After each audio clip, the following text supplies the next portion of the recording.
On va faire un petit versus avec le Aero 360. Je vous ai fait un petit résumé de différents produits que j'ai pu tester. Le linge, ça fait exploser le taux d'humidité. Bon alors tout le monde, un petit présentation et test d'un déshumidificateur que j'ai acheté sur Amazon. Si vous intéresse, vous avez tous les liens en description de la vidéo. J'ai pris ce produit parce que c'est la deuxième meilleure vente en déshumidificateur sur Amazon. On va voir ce que ça vaut. On y trouve la notice d'utilisation avec le français. La tension c'est 12 volts, la puissance nominale 40 watts. L'environnement de fonctionnement idéal c'est de 8 jusqu'à 40 degrés Celsius. Et le déshumidificateur. On est vraiment sur un petit déshumidificateur.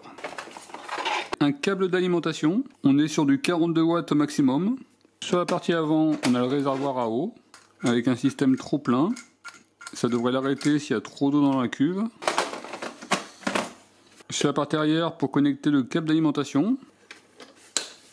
Ici, on a un petit filtre. Une petite poignée ici.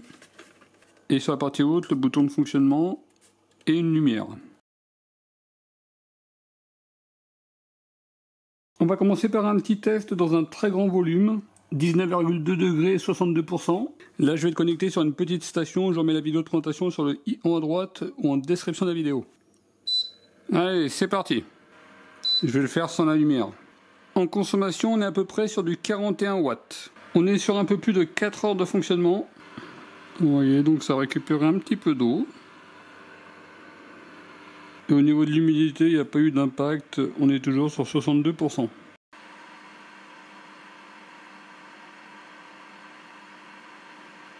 On arrive sur 8 heures de fonctionnement, on va arrêter. Consommation totale 300 Wh. L'humidité là actuellement on est à 61%. Et là vous voyez ce qui a été récupéré. On a récupéré 41 ml d'eau. Je vous ai fait un petit résumé de différents produits que j'ai pu tester, que je vous ai déjà présentés. Vous avez tous les liens en description de la vidéo. Et vous retrouverez toutes les informations sur bricoscore.com, rubrique déshumidificateur. Avec le Pasaper qui était un déshumidificateur à compresseur, le ProBreeze déshumidificateur sécheur d'air, le Klarsten, un climatiseur en mode déshumidificateur, et le Konopu, un déshumidificateur à Peltier que je vous présente dans cette vidéo.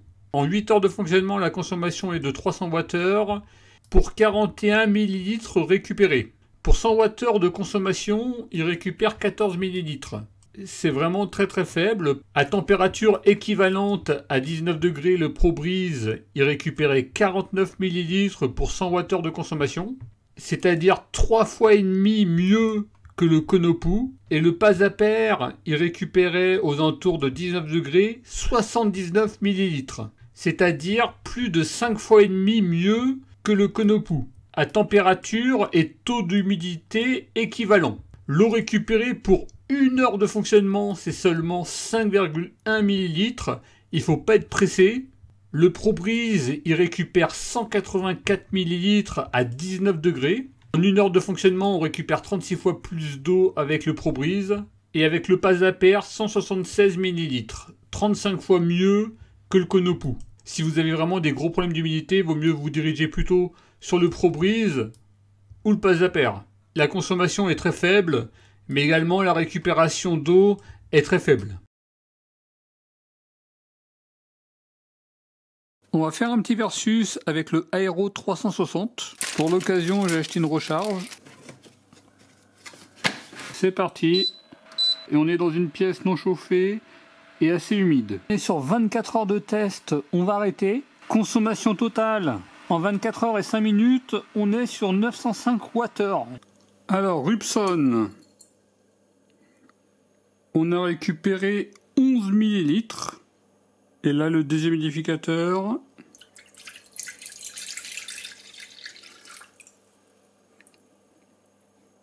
On a récupéré 123 ml.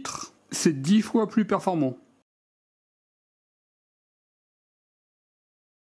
Sur une température un peu plus basse et avec un peu plus d'humidité, la performance est au final assez sensible, avec 14 ml d'eau récupérée pour 100 Wh de consommation. Et en 1 heure de fonctionnement, il récupère 5,1 ml d'eau. Là, vous avez également le Rupson. Le Rupson, pour 1 heure de fonctionnement, il récupère 0,5 ml d'eau. C'est un résultat qui est vraiment très misérable. Le Konopu récupère 10 fois plus d'eau que le Rupson. On va continuer le versus dans un bureau. Ça tombe bien, il y a 2 capteurs dans la pièce. Il fait 19,1 degrés et l'humidité est à peu près à 62%. C'est parti. En sachant que dans la pièce, on va faire sécher du linge. Une pièce de 10-11 mètres carrés et la porte sera fermée. Le linge, ça fait exploser le taux d'humidité et on est monté actuellement à 77%. On est sur 24 heures, consommation totale 883 Wh. Et là, vous voyez la récupération des 2 produits. Avec l'évolution de l'humidité qu'on a rajouté le linge, commence à augmenter et après ça a redescendu. Au niveau d'Aéro 360,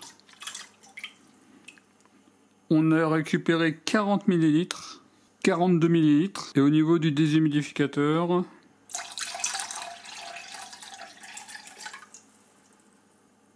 on est à 174 ml. Sur une forte humidité, température aux alentours de 19 degrés, là on est sur une performance 4 fois supérieure. Le Konopu, il a augmenté son rendement en passant à 20 ml pour 100 Wh, ce qui est normal étant donné que le taux d'humidité était beaucoup plus important du fait de la présence de linge humide. C'est pour ça que le rendement il s'est amélioré, mais ce qui reste tout de même très faible par rapport à d'autres produits. Et également la performance du Rupson est extrêmement faible. Bon, de manière générale, le Konopu, il a une performance qui est quand même très faible. Si vous avez des vrais problèmes d'humidité, il vaut mieux vous tourner vers d'autres produits qui vont récupérer beaucoup plus d'eau. Le coût de fonctionnement par heure est très faible sur ce produit. Par contre, le rendement, la performance est également très faible.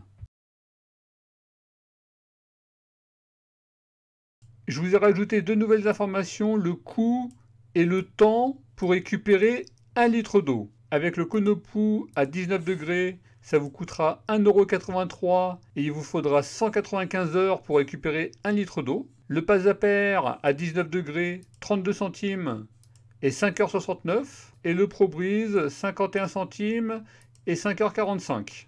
En sachant que j'étais en mode faible. En mode fort, il aurait fallu 2 fois moins de temps pour un coût équivalent.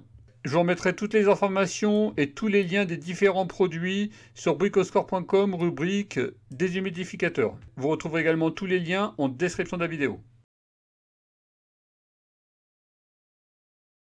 A noter que j'avais fait un petit test supplémentaire à 8 degrés Celsius pendant 6 heures. Et là, vous voyez ce que ça a récupéré. 13 ml.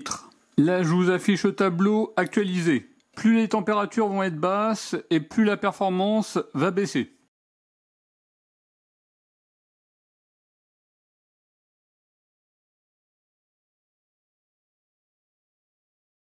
Voilà pour la petite présentation du mini déshumidificateur. Là, je vous ai mis à titre de comparaison le Pasaper et le ProBreeze. On est sur un déshumidificateur beaucoup plus petit. Et là, vous voyez le Aéro 360 après plusieurs jours, plusieurs semaines d'utilisation. Au niveau d'avantage, il est petit, léger, facilement transportable. On a une performance admissible par rapport aux autres produits. Faut pas oublier qu'on est vraiment sur un mini déshumidificateur. Il est simple d'utilisation, la faible consommation 40 watts, une petite lumière, le niveau d'eau il est visible et le bruit de fonctionnement est raisonnable. Au niveau des points négatifs, la performance, le rendement qui est faible, surtout si on compare avec d'autres déshumidificateurs, une faible récupération d'eau qui va de 5 à 7 ml. Il n'y a pas de minuterie. Si l'un des produits vous intéresse, vous avez tous les liens en description de la vidéo. Je vous mettrai également une sélection de testeurs connectés. A noter que j'avais déjà fait un versus Pasaper ProBreeze. Je remets la vidéo en description de la vidéo. En tout cas, je vous remercie d'avoir regardé cette vidéo et je vous dis à très bientôt. Au revoir.